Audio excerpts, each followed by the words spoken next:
Hello and welcome to today's video, 10 tips for your successful artists open studios. Want to know the main art business strategy I used to get regular sales into my business when I very first started out? I spoke about this in a kind of two-part video that I did recently, the 10 things I did to get my art business off the ground. And I will link both those videos below this one because if you haven't watched them there yet, there's some valuable stuff in there about this and the kind of build up to why I'm talking about this video right now today. Now, this strategy of artists open studios or open houses, as we called it at that point, was really me just wanting to take some imperfect action. Any action. I just wanted to move forward and get sales in my art business. And I kind of didn't know what I didn't know, if that makes sense. The main focus was really just to do something. Let me know in the comments if you can relate. Have you ever just taken imperfect action in order to just get going and get some sort of tangible results? With that whole theme in mind of just taking some action, I created a simple checklist for you called 30 Days to Kickstart Your Art Business. It literally gives you 30 little things that you can do, and if you wanted to, you can do them every day over a month, or you could just pick and choose and do it however you'd like to. But whatever you do, it gets you into action, right? There's something you can do. Take your 5-10 minutes, tick the box, move on to the next one. So if you want to grab that checklist, then I'll put it up in the cards up here and I'll put a link below this video as well. So you can grab that and start getting some action, maybe start making 1 or 2 sales. Wouldn't that be just great? Sometimes we can end up being paralyzed with fear. Fear that no one's going to like the work, fear that no one's going to buy, fear that you're going to be rejected. And this then can manifest in all sorts of forms of procrastination. And you can find yourself saying, well, I'll start my art business when I have more time. I've left that job. I've retired from my job. I have the money for better art materials. I have a bigger space. I have a studio. I have a website. When I'm happy with my work. Now, I've got to tell you, folks, you're never going to get the art business off the ground if you wait for any of those things, all right? The best time for taking action is right now. So grab yourself that checklist and get going with the very first task. So the reason I'm talking about open studios again today is this can also be a super quick win. Not as quick as some of those tasks in your checklist, but overall, in terms of just getting going and getting out there, this can be a very quick win. It doesn't have to cost you much to set up. You can use your own home, garage, studio, outbuilding, whatever you have to hand that might work. So really all you have to do is see if there's an art trail near you already. Is there already an open studios trail in your area? In which case, simply apply to join. And if there isn't one, well, then you can set up as an independent studio. It's maybe a little bit more work, but it's perfectly doable. And you can debate doing what I ended up doing, which is setting up my own trail based off that. So you could do that down the track. But for right now, let's just stay in the lane and let's get our open studios up and running. Now, I've made a few videos on this topic before because I'm super passionate about it. I realized they're quite old and outdated, and I wanted to give the whole thing a bit of a refresh. And especially after this 2-part video where I'm talking about my own journey, and I realized that the open studio was a real pivotal point in my career. So grab a paper and pen. Let's get to those 10 tips that are super important if you want to have a successful open studios. So number 1, you want to decide if you are going to go solo or you're going to invite other artists to join you. But doing it alone means you're doing everything yourself. You're manning it yourself. You're setting it up. You're doing all the marketing. You're doing all the things. Now, some of you watching might be going, I'm good with that, and that's fine. Others of you might be going, oh, no, actually, I'd like to invite others. So some of the real benefits of having a mixed show is that you're probably likely to get more visitors. You've got 4 or 5 of you to do the marketing, to do the setup, to take turns, actually, manning the open show. Even setting up all of it, it becomes a lot easier, especially if you choose people to come in your house that you like, you already get on with, and you can end up forming a nice little group. Number 2, turn your venue in what we might call an Instagrammable space. Now, before you roll your eyes to your head and you press stop on the video, just hear me out. Over the years, I've been to an awful lot of open studios / open houses. And some of them have been amazing, some of them have been very nice, and some of them have been really awful and should never have been opened in the first place. So if you don't have the right sort of space and you want to have a show, maybe you find other artists and you pick somebody else's space to do it in. Not all of us have got a space that we can easily turn into something nice, but think outside the box. I've been to the outside of a beautiful house with a gorgeous garden, and people have just put up gazebos. Now obviously here in Australia the chance of rain in the summer is 0, so you're pretty safe, and if you live in a climate where that's not the case, then that might not work for you. But really think about it. You don't have to bring people into your house. You could bring them into a garage, you could bring them into an outbuilding, a studio, you could bring them into a portion of your house. It depends what you've got. But what you do need to do is make sure it's clear, it's clean, it's free of clutter. Be prepared to pack stuff up and put it away, and look at your space through the eyes of your potential customer. Would you, or someone you know, or your ideal customer, walk into your space and think, oh, this is great, I'm enjoying it, I'm loving it, taking lots of photos? Because if it's not that space, like I said, you probably can't do it, or you need to find somebody else's space. So assuming you've got that, really start to think about, what could I do? What props do I need? Do I need plants? Do I need to maybe repaint the walls? Do I need to get some lighting, maybe some temporary lighting? What do I need to do to improve the space, to make it look amazing? Do I need some signage? What do I need? You can use Pinterest, create yourself a little Pinterest board, go and have a look what other people are doing. If you have open studios in your area, and there's some perhaps sooner rather than later, then make sure to go and visit everybody's. Take a little notebook. What did you like? What worked? What didn't work? Did you have parking? Was there plenty of signage? Could you find the venue easily? All of those good things. So make sure you really plan it out and you have good visitor flow. Parking is also important, by the way, unfortunately. Number 3, plan out your marketing well in advance. So don't set up the open studios and think, oh, I'll open next weekend. Unless you have an enormous list and hundreds of thousands of followers, it's unlikely to happen, all right? So you want to plan out 6 to 8 weeks at least in advance. You've got to know whether you are part of a trail or you're an independent. If you're an independent, it might be a little bit harder to actually bring people to the space, and you might be prepared to have a few people the first time, a few more another time, and build it up like that. If you're part of an established trail, a good amount of your work is done.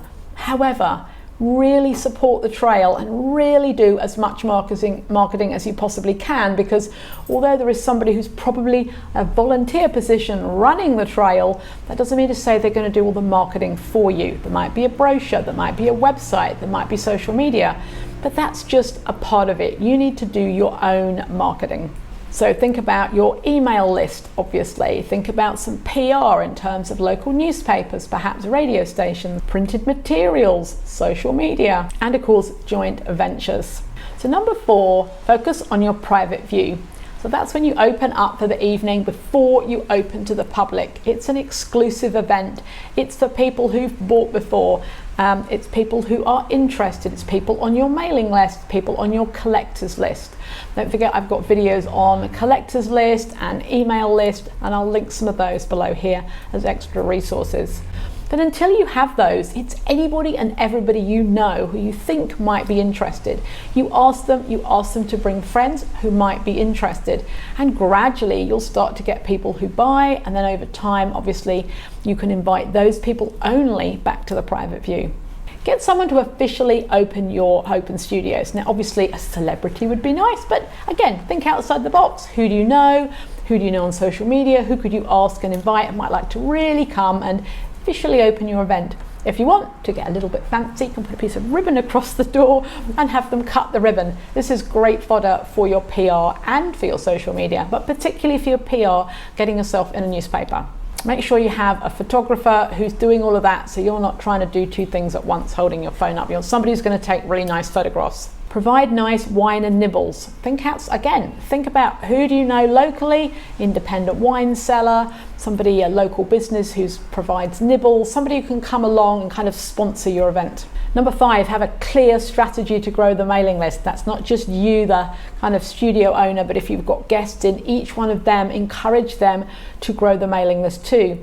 Think about win a print or win a portrait or win a commission or win something that gets people excited, all right? And Failing that, go around and ask people, have you enjoyed the show? Would you like to go on my mailing list? You can unsubscribe at any time. Be a bit bold. You want to grow your business, it's about taking action, right? That's the theme of this video. Ask people on the way out, did you have a lovely time? Would you recommend the show? Would you be interested in going on the mailing list? What's the worst that can happen? There come those fears again. Fear of rejection. They might say, no, thank you, I hated it. Fine, it's not for everybody, right? They might just go, no, thank you.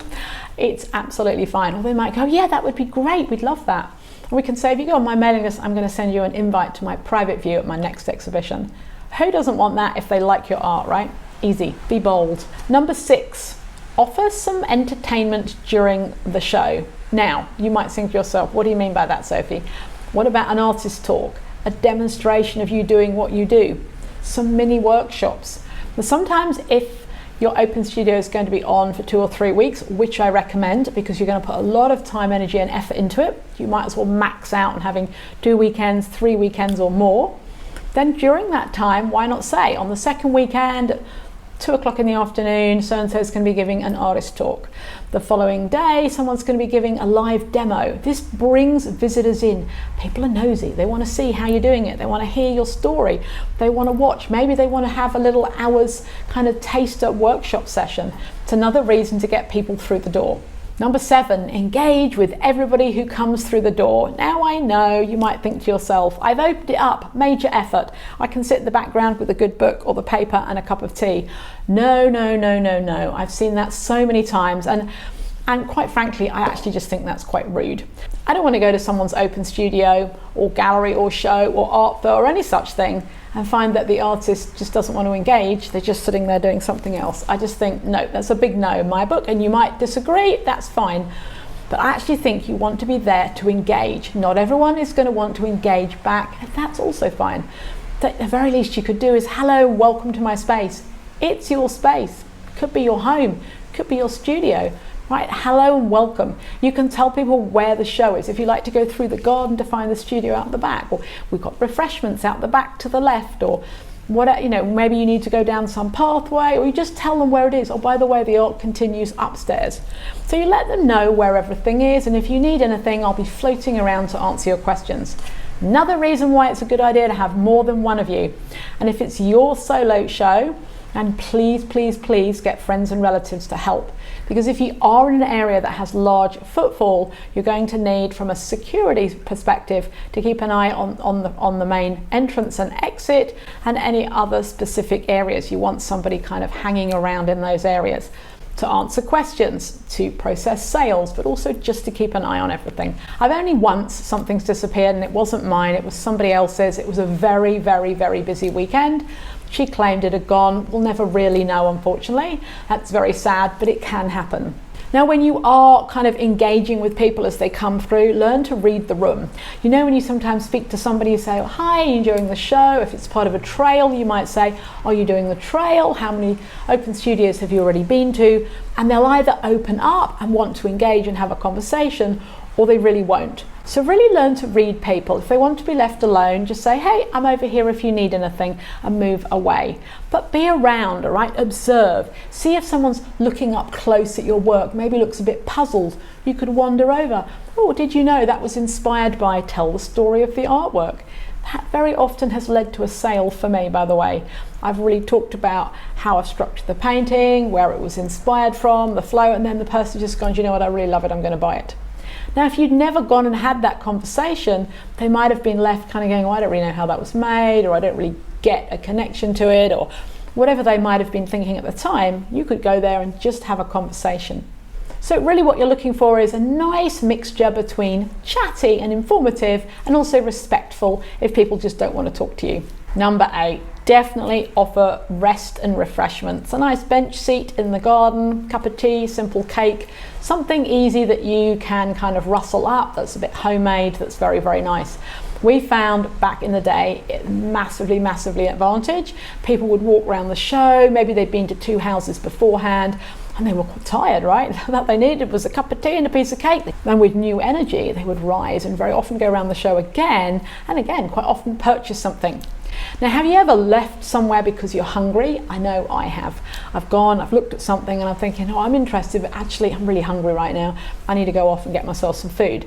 So by having sort of nibbles, snacks, something easy that people can access, water, juice, tea, coffee, whatever it is you want to provide, it definitely gives people a reason just to take a step back, have a bit of a rest. And if you've got somewhere nice to seat them, we used to do cream teas in the garden. Now you're probably thinking, oh, she must have had an enormous garden. We didn't. We had a small terraced house where the art went all the way up the house, through the back into a tiny courtyardy kind of garden and through to my studio. So we did really have to tell people the art is upstairs and it's through to the back. It's in the kind of outdoor conservatory.